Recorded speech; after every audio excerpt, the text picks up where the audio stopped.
Hello friends, आप सभी का हमारे चैनल में स्वागत है। क्लास 10th एक्सरसाइज 1.2 का क्वेश्चन नंबर 6। देखो फ्रेंड्स, क्या बोलता है, explain why 7 into 11 into 13 plus 13 and ये मल्टीपल पूरा दे रखा है आपको आर कंपोजिट नंबर्स। मतलब आपको ये जो दो नंबर्स आपको दे रखे हैं, ये चीज़ और ये चीज़, पता नहीं ये कंपोजिट नंबर्स है या नहीं है। सबसे पहले हमें पता होना चाहिए कंपोजिट नंबर्स होते क्या हैं। देखो, कंपोजिट नंबर्स वो नंबर होते हैं जिसे हम प्रोडक्ट के फॉर्म में लिख सकें, बट उस नंबर को छोड़ के और वन को छोड़ के बाकी किसी भी नंबर के फॉर्म में लिख सकें, उसे कंपोजिट नंबर कहते हैं। समझे friends? Those numbers which can be written as product of any numbers but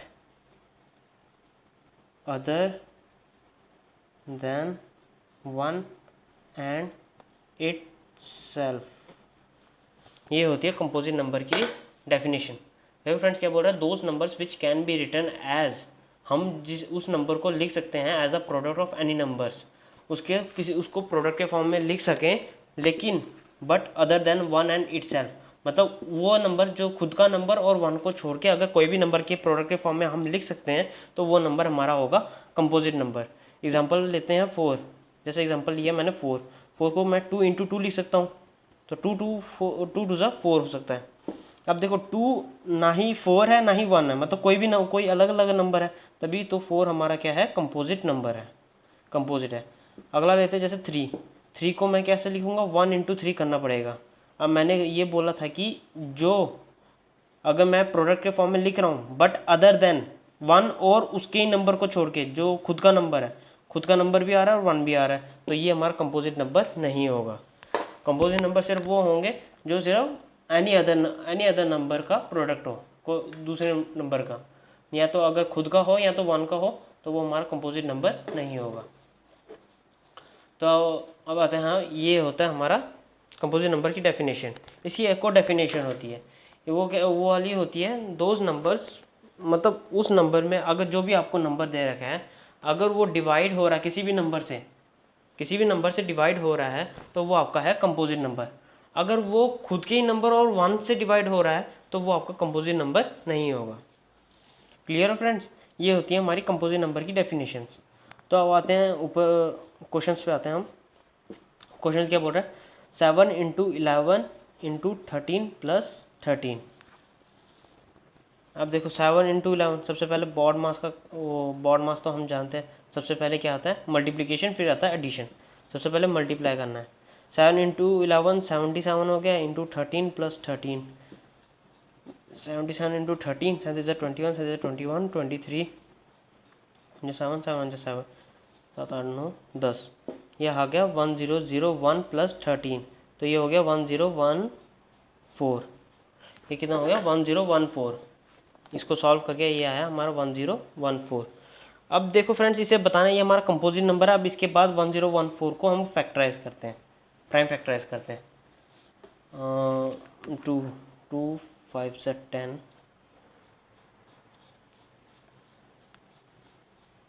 ये आएगा 2 7 14,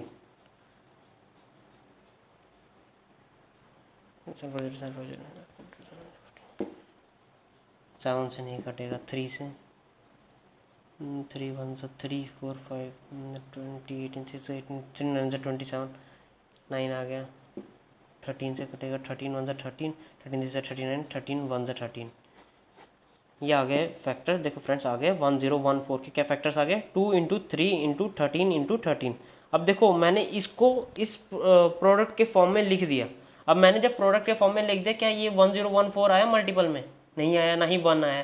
तो कह सकता हूँ मैं कि 104 हमारा क्या है, कंपोजिट नंबर होगा। क्यों मैंने कंपोजिट नंबर की आपको यही डेफिनेशन कराई थी, उस नंबर को हम प्रोडक्ट के फॉर्म में लिख सके एनी अदर नंबर बट 1 और इटसेल्फ, वो नंबर और 1 को छोड़ के किसी भी नंबर को अगर हम प्रोडक्ट के फॉर्म में लिख पा रहे हैं तो वो नंबर हमारा कंपोजिट नंबर होगा।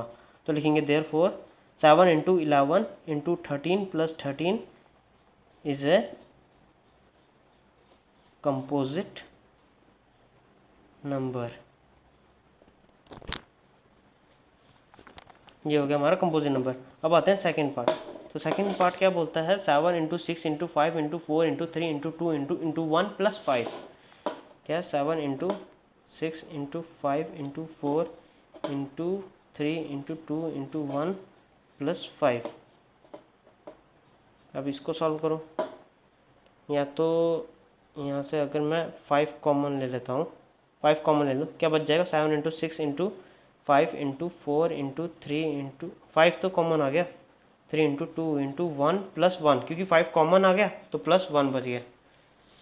अब अंदर वाली की मल्टीप्लाई कर दो, 42, 4 3 ज़ा 12, 2 1 ज़ा 2 प्लस 1, 42 इंटू 24 प्लस 1। अब 42 इंटू 24 करो, 2 2 8, 4 4 16, 4 2 2 8, 6 4 10, 8 9 10, 1008, 1008 प्लस 1 कितना हो गया, 5 मल्टीप्लाई 1009। अब देखो फ्रेंड्स, यहाँ से तो हमने सीधा क्लियर हो गया ये, अगर मल्टीप्लाई भी करने की ज़रूरत नहीं, अगर मल्टीप्लाई भी कर लो आप, आपका नंबर आएगा, या तो आप उसको फैक्टराइज कर लो। पर लेकिन अगर ये देखो 1009, 5 से कर रहे हो, 9 5 से 45, 0 4 आ जाएगा 0 5। अब 5045 आ रहा है आपका आ रहा है 5045। अगर आप उसको फैक्टराइज करोगे तो यही तो आएगा, 5045 को 5 से करोगे 1009 आएगा। अब 1009 आगे फर्दर फैक्टराइज होगा ही नहीं, अब ये इसके आगे फैक्टराइज होगा नहीं। तो मतलब इससे ये क्लियर होता है कि इस नंबर को हम प्रोडक्ट के फॉर्म तो लिख पा रहे हैं इजीली। देखो इस नंबर को, जो आपका नंबर आ रखा है, उस नंबर को हम तो फैक्टराइज करके लिख पा रहे हैं, क्योंकि 5 इंटू 1009 करके मल्टीप्लाई करके तो यही आएगा, और ना ही 1 आ रहा है और ना ही खुद का नंबर आ रहा है, ये दोनों अलग नंबर है। तो फिर देयरफॉर ये भी हमारा क्या हो जाता है, composite number. 7 into 6 into 5 into 4 into 3 into 2 into 1 plus 5 is our composite number, composite number. Clear friends, ये होता है हमारा क्वेश्चन नंबर 6। अब आते हैं अपने क्वेश्चन नंबर 7 पे। तो क्वेश्चन नंबर 7 क्या बोल रहे हैं friends, there is a circular path around a sports field, Sonia takes 18 minutes to drive 1 round of the field. कहने का मतलब एक सर्कुलर पाथ है, एक सर्कुलर पाथ है around a sports field, sports field का एक राउंड पाथ है। Sonia takes 18 minutes to drive 1 round. Sonia ने मान लो यहाँ से स्टार्ट किया, तो यहाँ से स्टार्ट किया, एक पूरा राउंड लगाया उसने, कितना 18 मिनट्स में उसने पूरा राउंड लगाया। While Ravi takes 12 minutes for the same. Rahul ने भी, क्या नाम है रवि ने भी यहाँ से स्टार्ट किया, तो उसने 12 मिनट्स में एक राउंड कवर किया। ध्यान से समझना, सोनिया ने 18 मिनट्स में पूरा एक राउंड कवर किया, वही सेम डिस्टेंस उतने ही टाइम में उसने स्टार्ट किया रवि ने, उसने 12 मिनट्स लिए एक राउंड कवर करने में। Suppose they both start at the same point. मान लो कि वो दोनों एक पॉइंट पे एक ही टाइम पे स्टार्ट करते हैं, start at the same point, एक पॉइंट से स्टार्ट करते हैं और एक ही टाइम में, and go in the same direction, और एक ही डायरेक्शन में जा रहे हैं। तो after how many minutes will they meet again at the same point, at the starting point. तो कितने मिनट्स बाद वो मिलेंगे स्टार्टिंग पॉइंट पर, तो कितने मिनट्स बाद वो सेम पॉइंट पर मिलेंगे। देखो फ्रेंड्स, वो ले रही थी ज़्यादा मिनट, सोनिया 18 मिनट्स एक राउंड को कवर कर रही है, जबकि रवि उसे जल्दी कर रहा है जो कि 12 मिनट्स में है। तो वो बताना है हमें कि एक राउंड में उन्होंने कि कितने टाइम में वो सेम स्टार्टिंग पॉइंट पे दोनों मीट करेंगे। तो लेट्स स्टार्ट करते हैं फ्रेंड्स। क्या लिखते, Sonia takes 18 minutes to cover 1 round. एक राउंड कवर करने में उसे 18 मिनट्स लग रहे हैं। रवि को कितना लग रहा है, Ravi takes 12 minutes to cover 1 round. अब रवि को 12 मिनट्स लग रहे हैं टू कवर 1 राउंड में। अब कभी ना तो कभी मिलेंगे। अब देखो वो एक डायरेक्शन में दोनों आपस में मूव कर रहे हैं, दोनों आपस में मूव कर रहे हैं। अब जैसे मूव करेंगे, अब रवि उससे फास्ट निकल जा रहा है, वो तो मिलेंगे भी, कहीं ना कहीं मिलेंगे, फिर वापस वो अब आगे पीछे हो जा रहे हैं। फिर अगर हमें बताना है हाउ मैनी मिनट्स, कितने मिनट्स में वो दोबारा सेम पॉइंट पे रुक जाएंगे, ये स्टार्टिंग पॉइंट पे दोनों सेम पॉइंट पर आएंगे। तो लिखेंगे Sonia meet Ravi after x rounds.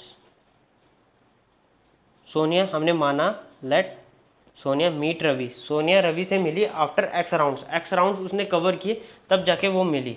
तो उसने कितना टाइम लगाया होगा, टाइम टेकन बाय सोनिया, तो उसने जाहिर सी बात है 18 इंटू एक्स लगाया, क्योंकि 18 मिनट्स वो एक राउंड कवर कर रही है। जब उसने एक्स राउंड्स लगाए होंगे तो 18x आ जाएगा। अब आ जाता है Ravi meet Sonia after Y rounds. जो कि रवि है वो सोनिया से मिल रहा है वाई राउंड कवर होने के बाद। अब वो टाइम कितना ले रहा होगा, रवि कितना टाइम ले रहा होगा बाय रवि, तो वो ले रहा होगा 12 इंटू वाई।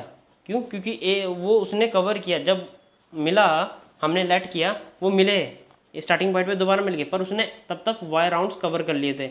और वाई राउंड्स कितने टाइम में किए उसने, time taken by Ravi equal to 12 into Y, तो 12 वाई में किया। अब हमें बताना है कि वो स्टार्टिंग पॉइंट पे कितने मिनट्स में मिलेंगे।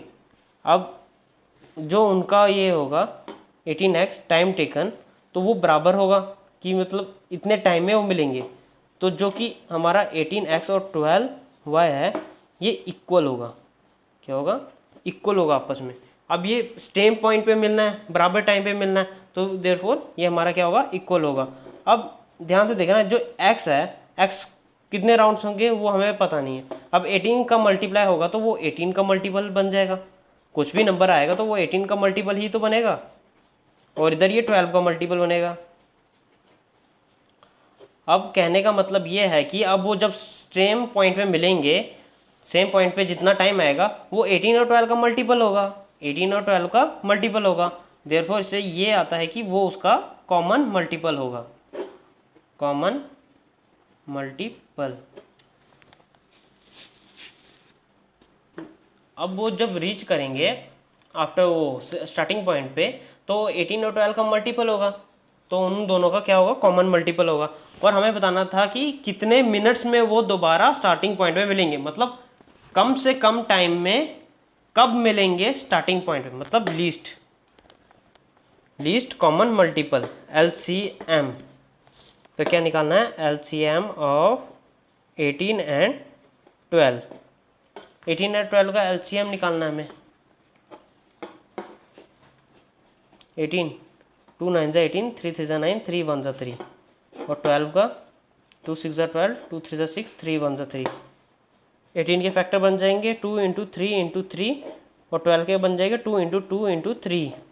क्या कॉमन निकल रहा है फ्रेंड्स, एक ये 3 3 कॉमन निकल रहा है और एक 2 2 कॉमन निकल रहा है। तो LCM कितना आ जाएगा, एक 2 एक 3, बाकी अनकॉमन। 3 से 9, 9 2 जा 18, 18 2 जा 36। LCM कितना आ गया, तो 36। तो मेरा आ गया कि वो रवि एंड सोनिया, इधर लिखता हूँ फ्रेंड्स, आप नेक्स्ट पेज पे कर लेना।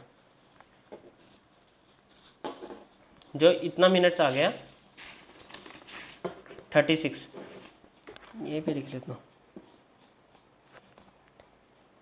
Ravi and Sonia takes 36 minutes to meet at starting point. Starting point में मिलेंगे कब, 36 मिनट्स बाद। तो ये हो गया हमारा क्वेश्चन नंबर 7। यहाँ पे हमारी होती है एक्सरसाइज 1.2 कंप्लीट। आपको ये वीडियो अच्छी लगी हो तो प्लीज़ लाइक शेयर सब्सक्राइब ज़रूर कीजिएगा। अगर आप नए हो मेरे चैनल पे तो प्लीज़ सब्सक्राइब ज़रूर कीजिएगा और बेल आइकन ज़रूर दबाएगा, ताकि हमारी नोटिफिकेशन आप तक पहुँच सके। धन्यवाद।